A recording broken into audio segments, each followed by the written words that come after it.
नमस्कार स्टूडेंट्स, मैं doctor Sudesh Chaudhary physical chemistry YouTube channel में आप सभी का स्वागत करती हूँ। इस चैनल में हमने BSc second year, BSc third year, CSIR net से रिलेटेड फिजिकल केमिस्ट्री और इनऑर्गेनिक केमिस्ट्री स्टार्ट कर रखी है। आज से हम लोग एमएससी फाइनल ईयर का जो आपका फर्स्ट पेपर आता है उसकी क्लासेस भी स्टार्ट करने जा रहे हैं। आप लोग इस चैनल को सब्सक्राइब कर लीजिए, ज्यादा से ज्यादा इस चैनल को शेयर कीजिए ताकि आप हमारे साथ में जो है वो बहुत सारे स्टूडेंट्स जुड़ सके और हम आप लोगों को और ज्यादा वीडियो लेक्चर्स प्रोवाइड कर सकें। इसमें हम आप लोगों को एमएससी फाइनल ईयर का फर्स्ट पेपर कंप्लीट सिलेबस कराया जाएगा। एमएससी फाइनल ईयर के फर्स्ट पेपर में 5 यूनिट है। फर्स्ट यूनिट में आज जो मैं स्टार्ट करने जा रही हूँ वो फर्स्ट यूनिट है और फर्स्ट यूनिट में आप जो स्टडी करोगे वो यूवी विजिबल स्पेक्ट्रोस्कोपी स्टडी करोगे। इस यूवी विजिबल स्पेक्ट्रोस्कोपी में फर्स्ट यूनिट आपके दो पार्ट में दी हुई है। एक यूवी विजिबल स्पेक्ट्रोस्कोपी है और एक पार्ट में आईआर स्पेक्ट्रोस्कोपी है। यूवी विजिबल स्पेक्ट्रोस्कोपी में जो आपके टॉपिक्स दिए हुए हैं वो सबसे पहले हम एब्जॉर्प्शन लॉ स्टडी करेंगे। उसके बाद जो है वो इसमें कुछ कॉमन टर्म्स काम में आने वाली, क्रोमोफोर किसे कहा जाता है, ऑक्सोक्रोम्स किसे कहते हैं। उसके बाद शिफ्टिंग पढ़ेंगे, एब्जॉर्प्शन शिफ्टिंग, जिसमें लैम्बडा मैक्स की शिफ्टिंग पढ़ेंगे और एप्सिलॉन मैक्सिम इंटेंसिटी शिफ्टिंग पढ़ेंगे। एब्जॉर्प्शन मैक्सिमा की शिफ्टिंग पढ़ेंगे और इंटेंसिटी मैक्सिमा की शिफ्टिंग पढ़ेंगे। उसके बाद हम इसमें वुडवर्ड फिशर रूल पढ़ेंगे और उस वुडवर्ड फिशर रूल का यूज करते हुए हम डिफरेंट कंपाउंड्स में लैम्बडा मैक्स कैलकुलेट करेंगे। आप लोगों का यहाँ तक आपका मतलब यूनिट का फर्स्ट पार्ट कंप्लीट होता है, जिसमें आपको लगभग जो है वो एक क्वेश्चन कंप्लीट मिल जाता है। तो मैं आज आप लोगों को सबसे पहले स्टार्ट कराने वाली हूँ यूवी विजिबल स्पेक्ट्रोस्कोपी। आप लोग इस चैनल को सब्सक्राइब कर लीजिए, बेल आइकन दबा लीजिए ताकि जैसे ही हम वीडियो लेक्चर डालें आप लोगों तक उसका नोटिफिकेशन पहुंच जाए, आप तक इजीली वो एक्सेस हो सके, आप उसको इजीली एक्सेस कर सको। इसलिए बेल आइकन दबा लीजिए और इस चैनल को सब्सक्राइब कीजिए। चलो अब हम स्टार्ट करते हैं एमएससी फाइनल ईयर का फर्स्ट पेपर।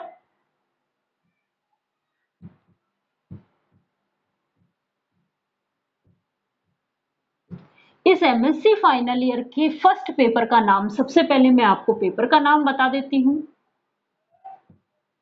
पेपर का नाम है एप्लीकेशन ऑफ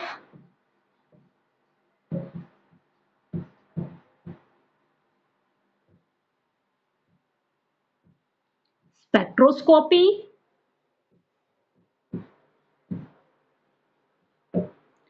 फोटोकेमिस्ट्री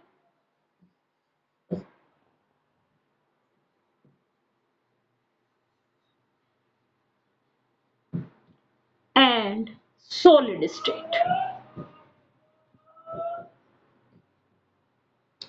ये जो पेपर आता है ये आपका 100 मार्क्स का आता है।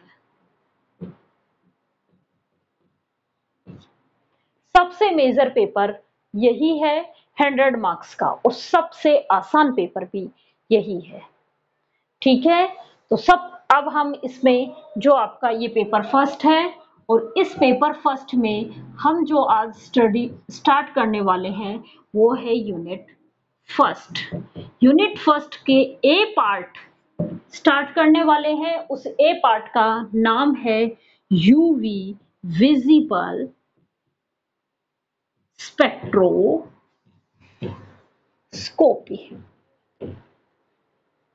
आप लोगों ने UV visible spectroscopy BSc third year में भी पढ़ी हुई है और आप लोगों ने इसको सेकंड ईयर में भी पढ़ी थी।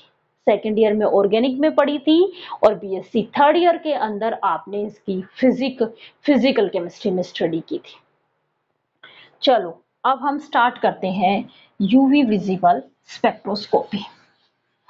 सबसे पहले तो स्पेक्ट्रोस्कोपी होती क्या है।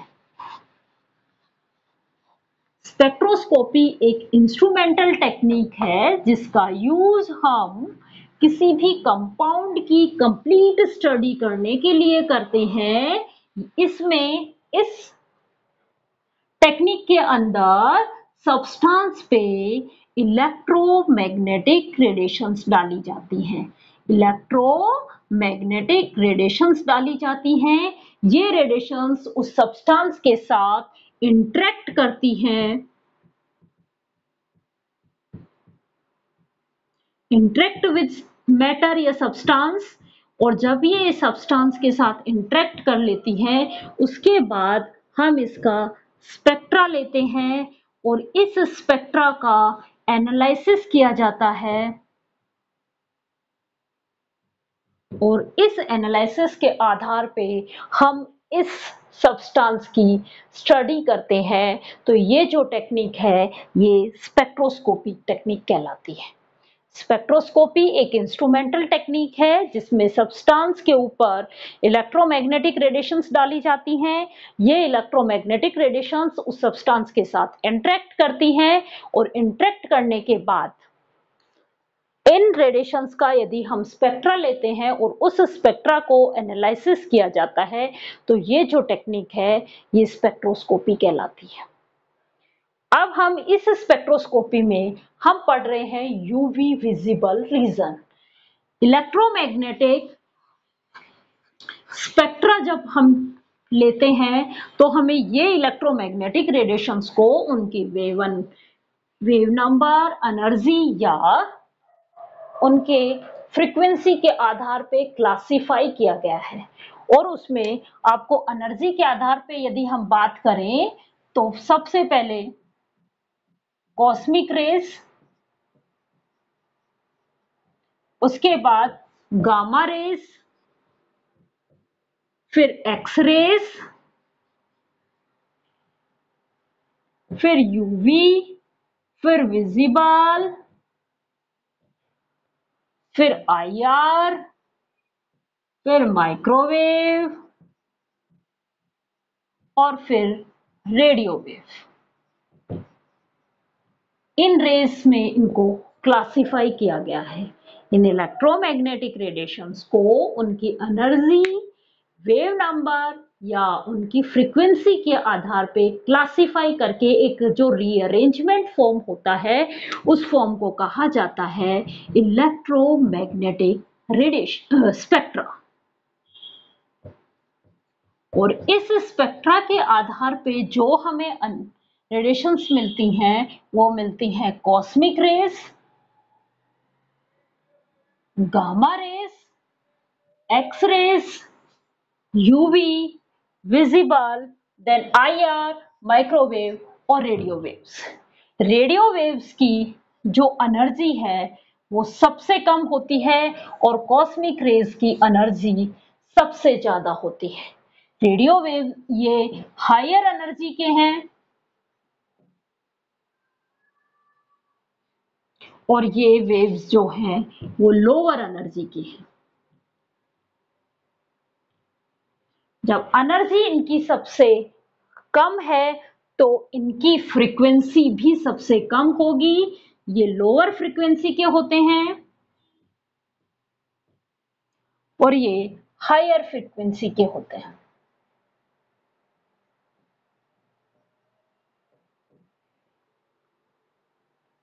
रेडियो वेव्स जो हैं वो हायर वेवलेंथ के होते हैं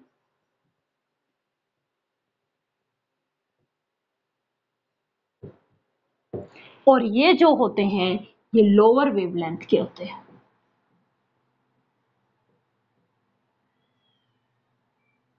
ये सिर्फ एक जनरल इंट्रोडक्शन है कि क्या क्या होता है स्पेक्ट्रोस्कोपी में, कॉमन टर्म्स क्या होती हैं वो स्टडी करा रही हूँ। आपके सिलेबस से रिलेटेड कुछ नहीं है, सिर्फ अभी तो एक जनरल इंट्रोडक्शन है। ठीक है, यहां तक आ गया समझ में। एनर्जी, फ्रीक्वेंसी और वेवलेंथ। एनर्जी ई क्वांटाइज्ड होती है, एच न्यू से डिनोट किया जाता है। एनर्जी जो है वो क्वांटाइज्ड होती है और ई इक्वल टू होती है एच न्यू। न्यू क्या है? फ्रीक्वेंसी मीन्स एनर्जी, और फ्रीक्वेंसी तो डायरेक्टली प्रोपोर्शनल होती है। रिलेशन अभी यहाँ दिख भी रहा है कि हायर एनर्जी है उसी की फ्रीक्वेंसी भी हायर है, और जिनकी एनर्जी लोअर है उसी की फ्रीक्वेंसी भी लोअर है। मीन्स डायरेक्टली प्रोपोर्शनल होती हैं और वेवलेंथ के इनवर्सली प्रोपोर्शनल होती हैं। ये रिलेशनशिप है। यहाँ तक आपको जनरल चीजें समझ में आ गई। तो अब हम स्टार्ट करते हैं यूवी विजिबल स्पेक्ट्रोस्कोपी। क्या स्टार्ट करेंगे? UV visible spectroscopy. इस स्पेक्ट्रोस्कोपी का दूसरा नाम है electronic spectroscopy. UV visible spectroscopy में सबसे पहले तो कि रीजन कौन सा आता है वो रीजन पढ़ेंगे हम कि यूवी स्पेक्ट्रोस्कोपी के लिए कौन से रीजन की रेडिएशंस रिक्वायर होती है।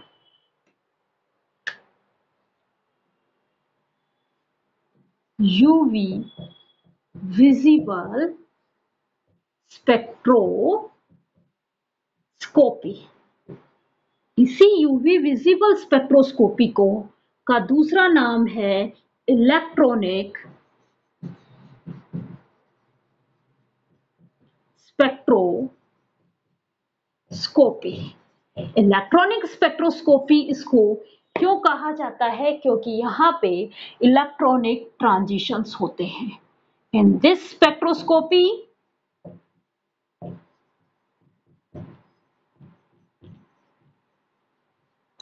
electronic transition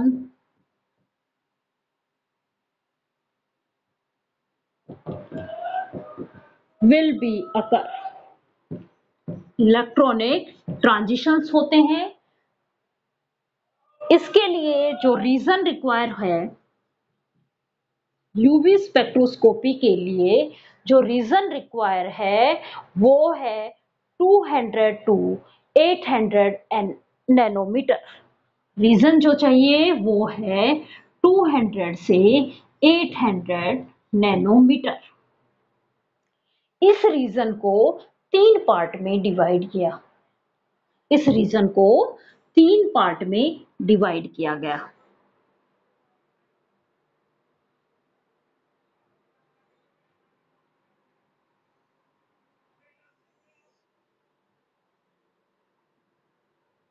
इस रीजन को कितने पार्ट में डिवाइड किया? 3 पार्ट में डिवाइड किया है।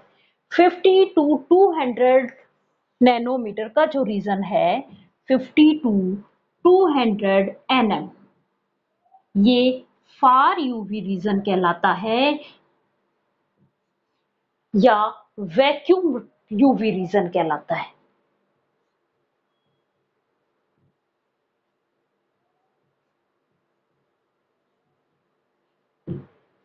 टू 200 टू 400 नैनोमीटर जो है वो नियर यूवी रीजन कहलाता है। 200 टू 400 जो रीजन है वो नियर यूवी रीजन कहलाता है, और इसी रीजन में हम इन्वेस्टिगेशन करते हैं, इसलिए ये इन्वेस्टिगेशन रीजन भी कहलाता है। इसी रीजन में हम क्या कर रहे हैं? इन्वेस्टिगेशन कर रहे हैं, इसलिए ये रीजन इन्वेस्टिगेशन रीजन भी कहलाता है। और 400 नैनोमीटर से 800 नैनोमीटर तक विजिबल रीजन होता है। यूवी रीजन स्पेक्ट्रोस्कोपी के रीजन को हम 3 पार्ट में डिवाइड किया। 0 से 50 nm से 200 nm वाले रीजन फार यूवी रीजन कहलाता है। इसी रीजन को हम वैक्यूम यूवी रीजन कहते हैं। उसके बाद 200 nm से 400 nm के बीच का जो रीजन होता है उसको हम नियर यूवी रीजन कहते हैं, और इसी रीजन में हम इन्वेस्टिगेशन करते हैं, इसलिए ये रीजन जो है वो इन्वेस्टिगेशन रीजन कहलाता है।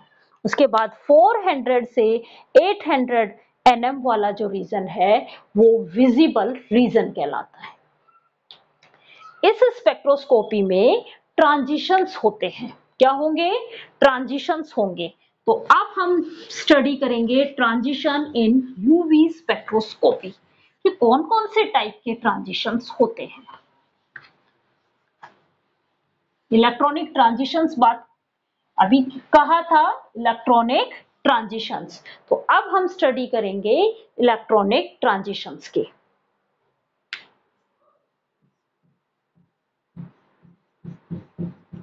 Transition in UV visible spectroscopy. Organic compounds के साथ कौन कौन से बॉन्ड, क्योंकि मॉलिक्यूलर ऑर्बिटल्स जो जुड़े हुए हैं उनका एंटी मॉलिक्यूलर ऑर्बिटल भी होता है। बॉन्डिंग और एंटी बॉन्डिंग एमओटी में पढ़ते हैं हम। एमओटी के अकॉर्डिंग, मॉलिक्यूलर ऑर्बिटल थ्योरी के अकॉर्डिंग बॉन्डिंग और एंटी बॉन्डिंग ऑर्बिटल्स जुड़े हुए हैं, एसोसिएट होते हैं। तो हम जो पढ़ते हैं वो ऑर्गेनिक कंपाउंड की बात कर रही हूं। इन ऑर्गेनिक कंपाउंड में क्या होगा? Sigma molecular orbital, sigma molecular orbital. तो जैसे सिग्मा बॉन्डिंग मॉलिक्यूलर ऑर्बिटल है तो इसके साथ sigma anti bonding molecular orbital भी होगा। एंटी बॉन्डिंग को हम स्टार से दिखाते हैं, मॉलिक्यूलर ऑर्बिटल होगा। पाई बॉन्डिंग होंगे तो पाई के साथ पाई एंटी बॉन्डिंग भी होगा। और नॉन बॉन्डिंग इलेक्ट्रॉन्स मीन्स आपके पास ऑर्गेनिक कंपाउंड्स में ये एनर्जी लेवल्स होते हैं, ये मॉलिक्यूलर ऑर्बिटल्स प्रेजेंट होते हैं। कौन कौन से? Sigma bonding molecular orbital, pi bonding molecular orbital, non bonding molecular orbital, pi anti bonding molecular orbital, sigma anti bonding molecular orbital. तो जो ट्रांजिशंस हो रहे हैं यूवी स्पेक्ट्रोस्कोपी में वो क्या होंगे? Sigma to sigma star transition, sigma to sigma star transitions हो सकते हैं, pi to pi star transitions हो सकते हैं,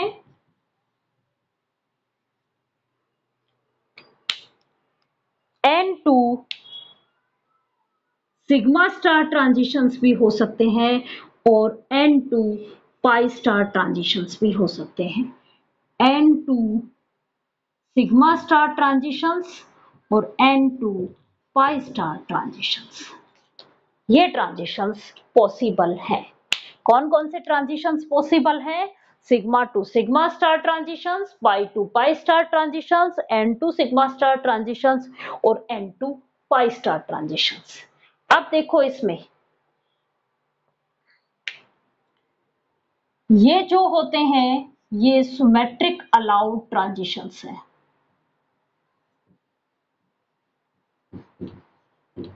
सिमेट्रिक अलाउड ट्रांजिशंस,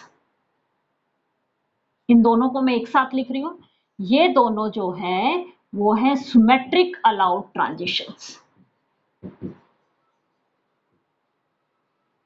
जब सिमेट्रिक अलाउड ट्रांजिशंस होंगे तो ये जो बैंड मिलेंगे ये हमें इंटेंस बैंड मिलेंगे। कैसे बैंड मिलेंगे? इंटेंस बैंड मिलेंगे, क्योंकि ये कैसे हैं? सिमेट्रिक अलाउड ट्रांजिशंस हैं तो इनके जो बैंड मिलेंगे वो इंटेंस बैंड मिलेंगे। ये जो दोनों बैंड हैं, दोनों टाइप के ट्रांजिशंस हैं, ये सिमेट्रिक फॉरबिडन ट्रांजिशंस है। जब सिमेट्रिक फॉरबिडन ट्रांजिशंस होंगे तो इनके बैंड जो हैं वो वीक बैंड होंगे। तो इनके जो बैंड मिलते हैं वो हमें वीक बैंड मिलते हैं। यहां तक क्लियर? ये तो था कि कौन से अलाउ होंगे और कौन से सिमेट्रिक होंगे। अब आता है कि किसमें सबसे ज्यादा एनर्जी की रिक्वायरमेंट है और कौन किसमें होता है। ठीक है, मैं सबसे पहले आपको sigma to sigma star transitions बता रही हूँ। Sigma to sigma star transitions के लिए क्या होगा, सबसे ज्यादा एनर्जी की रिक्वायरमेंट होगी। जब सबसे ज्यादा एनर्जी की रिक्वायरमेंट होगी तो ये लोअर वेवलेंथ पे आते हैं। कहाँ मिलेंगे ये हमें, लोअर वेवलेंथ पे, लोअर वेवलेंथ पे मिलेंगे। और ये बहुत ज्यादा इंफॉर्मेटिव ट्रांजिशंस नहीं होते हैं, मीन्स इनसे हमें कोई बहुत ज्यादा इंफॉर्मेशंस नहीं मिलती है। इस टाइप के ट्रांजिशंस में हमें बहुत ज्यादा इंफॉर्मेशंस नहीं मिलती है। ये उनमें होगा जिनमें सिंगल बॉन्ड प्रेजेंट है, केवल सिंगल बॉन्ड प्रेजेंट है, मीन्स सैचुरेटेड कंपाउंड्स में मिलेंगे। ये किन में मिलेंगे हमें, सैचुरेटेड कंपाउंड्स में।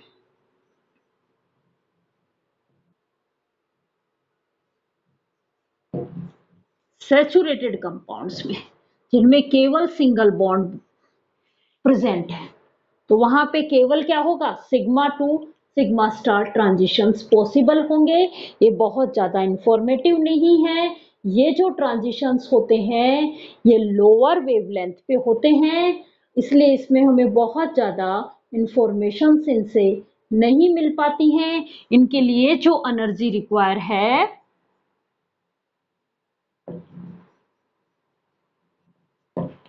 वो हाई होती है, सबसे ज्यादा हाईएस्ट एनर्जी रिक्वायर होती है इनके लिए। सब ट्रांजिशन से ज्यादा हाईएस्ट एनर्जी रिक्वायर कौन से ट्रांजिशंस में होगी, sigma to sigma star transitions. उसके बाद जो एनर्जी रिक्वायर होगी वो होगी n to sigma star transitions में। उसके बाद जो एनर्जी रिक्वायर होगी वो होगी pi to pi star transitions में। और सबसे कम जो एनर्जी आएगी वो आएगी n to pi star transitions में। सबसे आसान ट्रांजिशंस भी यही होंगे, सबसे कम एनर्जी होगी और सबसे हायर वेवलेंथ पे मिलेंगे। ये ट्रांजिशंस हमें कहाँ मिलेंगे, हायर वेवलेंथ पे। और ये वाला ट्रांजिशंस हमें कहाँ मिलेगा, लोअर वेवलेंथ पे।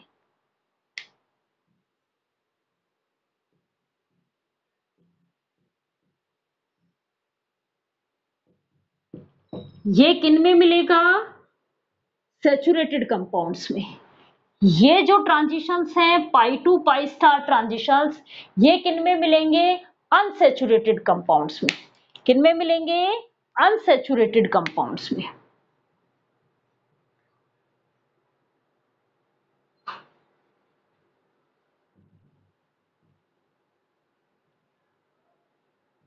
जिनमें डबल बॉन्ड या ट्रिपल बॉन्ड प्रेजेंट होता है, जिनमें डबल बॉन्ड या ट्रिपल बॉन्ड प्रेजेंट होता है।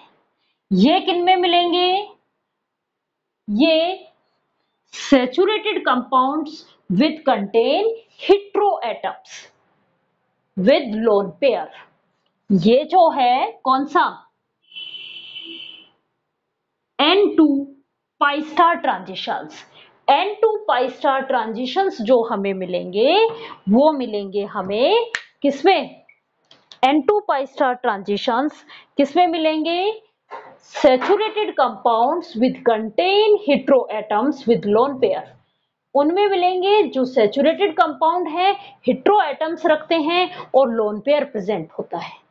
और N2 पाई स्टार ट्रांजिशंस कहां मिलेंगे, अनसैचुरेटेड कंपाउंड्स में जिनमें हेटेरो एटम्स प्रेजेंट होता है। सबसे कम एनर्जी के जो ट्रांजिशंस होगा वो होगा N2 पाई स्टार ट्रांजिशंस, और सबसे ज्यादा एनर्जी का जो ट्रांजिशंस होगा वो होगा पाई टू पाई स्टार ट्रांजिशंस। सबसे लोअर वेवलेंथ पे जो हमें ट्रांजिशंस मिलेंगे वो मिलेंगे N2 पाई स्टार ट्रांजिशंस, और सबसे हाईएस्ट वेवलेंथ पे जो हमें ट्रांजिशंस मिलेंगे वो मिलेंगे sigma to sigma star transitions. ये आपके टाइप्स ऑफ ट्रांजिशंस हैं, मैंने आप लोगों को बता दिया है। सिग्मा टू सिग्मा स्टार और पाई टू पाई स्टार ट्रांजिशंस जो होते हैं वो सिमेट्रिक अलाउड ट्रांजिशंस होते हैं, और एन टू पाई स्टार या n to sigma star transitions होंगे वो सिमेट्रिक फॉरबिडन ट्रांजिशंस होंगे। जो सिमेट्रिक फॉरबिडन ट्रांजिशंस होते हैं वो वीक बैंड बनाते हैं, और जो सिमेट्रिक अलाउड ट्रांजिशंस होंगे वो स्ट्रॉन्ग बैंड बनाएंगे। अब कल की क्लास में हम जो पढ़ेंगे स्टडी वो करेंगे हम एब्जॉर्प्शन रूल्स। बहुत सारे एब्जॉर्प्शंस लॉ दिए गए थे। सबसे पहले लैम्बर्ट ने लॉ दिया था, फिर बियर ने लॉ दिया था, उसके बाद इन दोनों का कॉम्बिनेशन लॉ पढ़ते हैं। अब हम इसमें एब्जॉर्प्शन लॉ क्यों पढ़ेंगे, उसका रीजन है कि यूवी स्पेक्ट्रोस्कोपी जो है वो एब्जॉर्प्शन स्पेक्ट्रा देता है।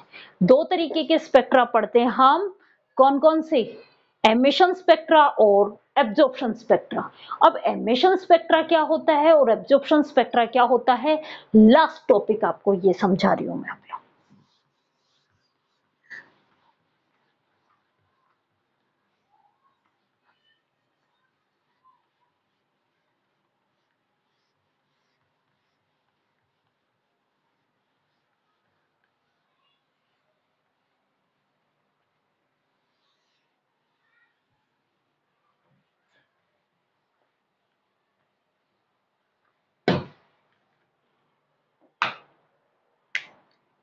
स्पेक्ट्रा जो होते हैं वो आपके दो टाइप के होते हैं, एमिशन स्पेक्ट्रा और एब्जॉर्प्शन स्पेक्ट्रा। यूवी में जो स्पेक्ट्रा मिलता है वो हमें एब्जॉर्प्शन स्पेक्ट्रा मिलता है, इसीलिए हम एब्जॉर्प्शन लो पढ़ेंगे। अब एमिशन स्पेक्ट्रा क्या होता है कि जब किसी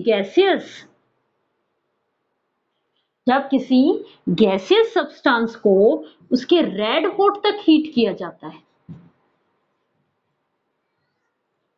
जाता है, उसके बाद इसको कूल किया जाता है, और कूल करने पे ये रेडिएशंस को एमिट करता है।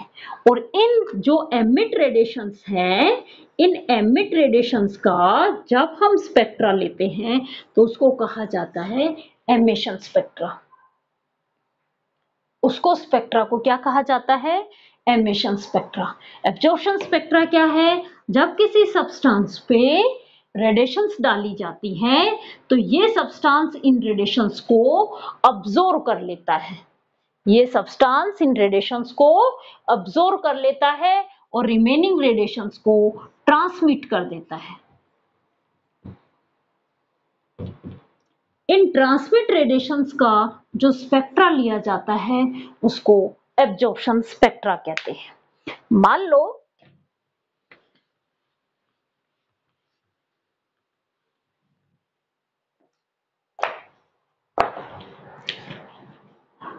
सब्सटेंस को मैंने क्या दिया, इलेक्ट्रोमैग्नेटिक रेडिएशंस डाले, उनसे उसने एनर्जी अब्सॉर्ब की और वो लोअर एनर्जी लेवल से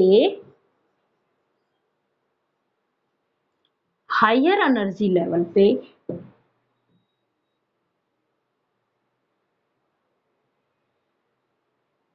ट्रांजिशंस हो गए, लोअर एनर्जी लेवल से हायर एनर्जी लेवल में ट्रांजिशंस हो गए। इस टाइम जो स्पेक्ट्रा लिया जाता है वो तो होता है एब्जॉर्प्शन स्पेक्ट्रा।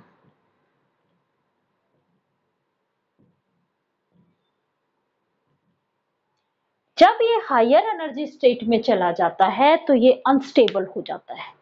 जब ये अनस्टेबल होगा तो ये वापस अपनी इनिशियल पोजीशन में आना चाहेगा, या कहें कि ये ग्राउंड स्टेट में आएगा। तो जब ये ग्राउंड स्टेट में आ रहा है तो क्या करेगा, जब ये वापस ग्राउंड स्टेट में आएगा तो रेडिएशंस को एमिट करेगा, और इस टाइम इनका स्पेक्ट्रा लिया जाता है, उसको कहते हैं एमिशन स्पेक्ट्रा। क्या करेगा ये, इस टाइम रेडिएशंस एमिट करेगा, जितनी इसने रेडिएशंस अब्जॉर्ब की वो सारी की सारी रेडिएशंस इसके द्वारा एमिट कर दी जाती हैं और ये वापस अपनी ग्राउंड स्टेट में आ जाता है। क्यों? स्टेबिलिटी के लिए। और इस टाइम जो स्पेक्ट्रा लिया जाता है उसको कहते हैं एमिशन स्पेक्ट्रा। ज्यादातर हम स्पेक्ट्रोस्कोपी में अब्जॉर्प्शन स्पेक्ट्रा ही काम में लेते हैं, इसीलिए यूवी स्पेक्ट्रोस्कोपी में भी हम एब्जॉर्प्शन स्पेक्ट्रा ही काम में लेंगे। सब्सटेंस पे रेडिएशंस डाली जाती हैं, उन सब्सटेंस के द्वारा कुछ रेडिएशंस को अब्सॉर्ब कर लिया जाता है और बाकी रेडिएशंस ट्रांसमिट कर दी जाती हैं। और जब वो ट्रांसमिट हो रही हैं उन रेडिएशंस का हम फोटोग्राफिक प्लेट के ऊपर उसकी पिक्चर ले ली जाती है और ये जो पिक्चर है ये एब्जॉर्प्शन स्पेक्ट्रा कहलाती है। इसीलिए हमें सबसे पहले एब्जॉर्प्शन रूल पता होने चाहिए। तो अब हम यूवी स्पेक्ट्रोस्कोपी में जो अगला टॉपिक है वो स्टार्ट करेंगे, एब्जॉर्प्शन रूल या एब्जॉर्प्शन लॉ। अब वो हम नेक्स्ट वीडियो लेक्चर में मैं आप लोगों को प्रोवाइड कराऊंगी। Thank you.